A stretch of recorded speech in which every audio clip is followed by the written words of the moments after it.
I don't ever since morning with Ken Palace of Justice. Ken Palace of Justice today at my hometown. Before I know information about this thing. We're being at this police station since morning. I went all back till this moment, and we're on a single soul. Be here now for Ogechi. Apart from one you police here now. Mana, and where people who never expect in a bag here because no one and they never since morning can be a bagago. Open and they never since morning. Mona can be here. I can't resolve with this matter. Imagine more. Na Kenu, the gentleman Kenu. If that's where Puni root back, when I hear settle what this matter. I swear. Can we get Ogechi never go to Mondo, Tiatas, Kepido? A well-proven a single soul. A single soul. You never know Ogechi since yesterday, my sister, I will be a man arrest. We will get to the police station. Or where will no one can? No, he are saying Nana, one of them people, I'm waiting. I can have Manuna down here. Imagine a whole Ogechi, web table, one of one year. And what I know, maybe I say, come on, Mama, so that we put hands together. Why are we online? Because I wouldn't want to get it to you can pass it to the Senegal. I can pass it. I wouldn't want to go through that. Why are we online? Those people, and I say, okay, back me up. We haven't seen him in a single soul. And I'm almost 5 hours now. Why are we online something? If I have a night gun, they are like Ankai. Yeah, since morning, what is the time? My brother and I bump one at 6 o'clock. We are still here 6 o'clock fighting to make sure now resolve this matter. Obro na mano Ogechi atoko unu tell them and involved and that collab and this thing. Yet, obro and what even GM. Mana em on there on actually ready. Man obu no nwele a single soul. Now can this Ogechi see American atawa? Where are they? Where are you people who follow Ogechi? Unu tell day nonsense yesterday. Where are you people? Now, all the here this morning, what are you for? Sendelo. Unu Abia Fulabia come Funa, Macolona, Funa. Imagine Muma, it's standing against Ogechi. It's supposed to get against JPAC. Unuma not very difficult. The only thing I will do is to contribute. Manobuno, well, on your back, Kita, Bonin, Ogechi, na Dema. When I say, okay, JPAC goes go, Ndana was go, Ndingana was go, Mumma, we make it on when I can it on. Unutani in a small mebulu, Ebulu gets well now. And we're off for any moon put out of work. That is why I don't hear me. If something happens to me, don't people pushing. Let's go. I tell you, we are trying our best to see my God is solving this matter. But I'm still doing this video. Now, when this you're getting at Nigeria, you guys should come to this police station. Because you get a man knock at Nigeria, more blue betray, oh, betray. On way back up, on well on this Siliana Tava. What you anata? Nata be Kakunu. Unu never ceremony even in Uneme. A lot of you people who never root and they get nonsense yesterday. Today. Kedebu Nafube Munfunu there. Opposite Muma Bokudono, Potasi, Nolona, Yopasin the Madu Biko. What kind of kill the Madunupo? Imagine Ken Palace of Justice. Nice. Nana Ogechi and well so since how many years till today. Even because of one, I'm a people get to Bunamu's worth 3 million. But on what even GM because of this guy. And what even GM I don't know about it even be about.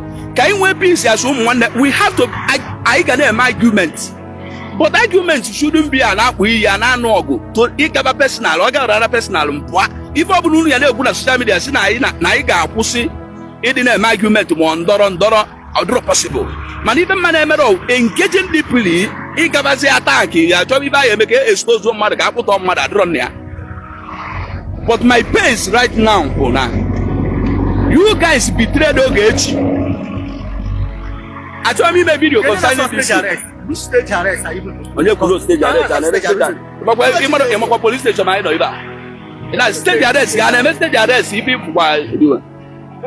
Huh? Stage arrest, I did here. You're not here, stage arrest. My brother, I'll probably go and sit down. Rapono. I honest one see Belisi. Nanya, I tell you, one. anyị ncha niile ụmụnne ama na a lot of people dị angry m nwere onwe m dị angry mana at the moment m bịa here my anger reduce after ka mụ na ọ ga-discuss cha ọgwa m na ya dụtara m ebe abịasịa na nsogbu adịrọ my anger reduce now abụrụ ibe a bụ iwe m ma ọ bụrụ ibe a bụ ibe ji mee vidiyo ibe ji mee vidiyo a bụ ana m abịa ife ji wee mee vidiyo a bụ na e nwere ndị fa na Ogechi na ife a wee mee and onwe ndị si anatawa Naijiria na m afụgo ofu onye n'ime faji ya unu ghọta ife na-ekwu unu ghọta ife na-ekwu enwere na onye bịa ihe na ọ bụ na onwe bịa mma mme vidiyo by na anyị ncha niile ya na-ataka isi ọnụ ọma mbụzi ife social media it won't be a social media of 18 ọ ga-abụzi ife ịtaka isi ọnụ a find a means to ka enwee settlement ya ga-enwe bụ amalụ ndị emejọ amalụ otu anyị esibe onye a na-ebe nke Ezeobi ka o si na Asaba jee Ezeobi mgbanyalụ na ya bụju ọjọ kwunu onye na Ezeobi ọbalansi ya n'oche he came to my ọ bịa na my place ka mụ na ya na-abụ n'ọlịa today ife a first time mụ na ya na-abụ sisi ndị bata social media anyị wee pụta ụdị ife dị otu a wee mee ụdị ife dị otu a dị mee anyị gbakwara bịa akwa police station after ka anyị jesiri na nke my friend jee netali ya ụlọ so adịrọ m eme vidiyo a for anybody ibe ji emelu vidiyo a bụ na ọnwa ezi ndị niile si Ogechi natara Naijiria bịa hie na ọ bụ na fa bịa hie eleta na ife a mere n'ụtụtụ aka ekwentị this matter. So with the kind of talk I'm hearing from all of them, or automatically vibrate, a question not get you here 5 minutes. A question I to the point, no more balance of justice. You're not yourself because Ogechi before, but one like a man. Why? Can't you see Nigeria? I hear Ogechi put a Kuba. You get it. Yeah, man, I'm not pushing nobody. Now one day I'm a living witness. I'm on 8 months at 20 days in Senegal. All this man won't link. All my police are not bomb. Baba inside. Yeah.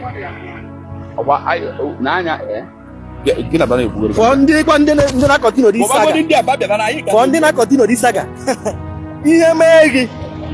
If something eventual happened to you, that nobody there for you. Happened there, I there for your back. How many people don't find Ogechi come here? How many people don't find Ogechi come here? Once, I have never rested since morning. From Ezeobi side, direct here. Look at this. Go to my page, you see the same clothes I'm putting on since morning. The same clothes I'm wearing since morning. I have been here. We have been pleading, begging. I didn't at all that night. No people that are pushing Ogechi. I ride on. Pain of awkward and ride on. We dare your back. Why they never come here since when we put math on all these things? Mama get settled this thing tonight. Come on, guys, of this thing tonight. Still no checking. I'm one day no here since. I haven't been any single soul. I haven't been any single soul. So I go and never say tomorrow. One day you make well know that they will disappear. So even the Igbo, ụmụnne m ndị Igbo onye ọbụla wepụ aka na saga ife ndị agwa ya bụ na mgbe ị ya na-eme ndị anyị na-eke kaadị ka babịa na-eshi ya onye na-abalị mgbe ị ya ata afụfụ ya otu ọnọkwa m nwanata n'Igbo na-akpagharị o nwere ndị ya nata obodo a ama mkpagharị nwa otu a nsi akpagharị enweghị ebe m na-eji ezo ome ezo because na mmara m ekwujoro anybody ife ọbụla ị na-eme na social media dị careful rapụ ndị a na-asọpọtụ China o nwere ndị fabụ. You see, even now, people only have mouth to talk, they don't have sense. Onwe even develop a brain, man, now go a very brain. What I need anywhere things require brain or pro talking. A lot of you will not hear. But now I will try my possible best. Since you're not a single soul, you get to see America, why should you guys near authority in America? Nobody better. Why? Okay, I want to saloon nata. Then Niru na Polly on what have you here? Give him as you do go to the Facebook and I call it. Oh, yeah, but I don't associate myself with you guys. Nah, but the mother gets in tell you on what I know to a guy is like actually telling you over. What kind of nonsense is this? Of where was in a long way American and Welly? Luciana, whatever man, or they see not the race. Diana back at I can know here. You guys should come here. Behind the bar now. Before the police are not resolve about this matter. Then on Monday we now come back here to settle the matter. On what same way case you should come here. Man, I got resolve, go there resolve. Man, I resolve go the matter. Na matter na case na matter. Now, obgoli na you see that we put na a bail Ogechi na or more sign only undertaking. Who will sign for her? Open na you see who are now. We put here or balance of justice. Yes, I also some balance of justice no here. The police here could sign only. I'm only here with the balance of justice. So obviously I put any sign there. Who is coming to sign? It does not on Facebook. No, they get rubbish. I don't see no way by me. I don't make no way by me. I'm not way by me. But my concern, now when only perceive whether I'm when I get here and when people know I'm so that we put heads together to discuss. I saw about this matter on positive social media. I am here in this police station 8 hours or 9 hours in the morning. If I bring them as in the Alarola River. Balance of justice can promote the deputy on my house and deputy before we update here and the people in Mpuli agenda my guy by now to our watching from the kind of one call the people in West Camp here. Let us put hands together. Can solve what the matter. So no way pay me man even the Kubuna. Equesina, Ogechi was in Nigeria, see them arrest by now and what born for here, Nafia. What you will come, she will come out to open up, but I don't know, or you will talk to all of you one by one. Because oh my God, at this point now, oh my God, no one will betray you. Opening a sign for her, Biana police station move right now. We go to Biana police station move, we are there. Go ahead and call down. May remove my man on my name involved in the matter. Go and sit down. Came for yesterday, why did you me arrest about the car? So people don't want them. I told me I have assumed you were gonna even in a dual line, brain who had all manana guno, the gun and the boon. And I assume what one on the matter. On in the room, Ogechi so many things against me at this matter. You know, come to Oku, no Campolia. And I'm all to honor. I am a bully. I don't know, maybe video. Maybe they are in behalf of it now to get up and do to Yamo Tinata because no mother Siana here. Somebody instigated her to come back. Nobody pay a man. Now, no here. Only I can not do. Kebeba no nam kwesi mbia ye sismo ano go about 10 hours or 9 hours mbia ye na ju kedebe this man no kam fufa kam na fata go isi ono kan we discussion if maybe we settle guy settle ya since mother na amro yes I'm a lot of things maybe even one ever my life are the same if okwotilu nisi my life had to be saved. I can wake it just about tomorrow. But Obria be fire nebuna, if I am nebuna. Now when they go see if we're back. I'm a man I could see him full. The moment he will lose so Bulenu one a police station or where they will know for your piano faki. The police, the police have put on ya. But all the way people put on and say, okay, hi, no, now for one night, gave one man, guy is settled here. Get even man, get a guy is made this issue. This issue where they solve. At least, every government for change your mind now. Whatever Kumana Kafama. Omunamo on Afugono, Nihene Menu, Makebo Gechino.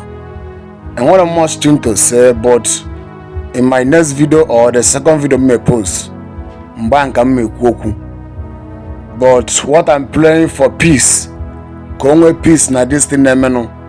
Ka this thing hale bani fozo Kongwe peace ndu Ogechi ka ha happy ya Kongwe peace aini nebucha ndi Igbo we speak one language so Kongwe peace kancholo so no ayanwa we won't be anything to say now in my next second video me post mbanka me ku hencholo eku mbanka me message from Ogechi from all the people many are less both from the people who live in the present capital here and the JPAC and the governor or Ezoku and everybody.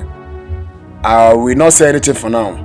And thank you and God bless you. Subscribe to my YouTube and like and share.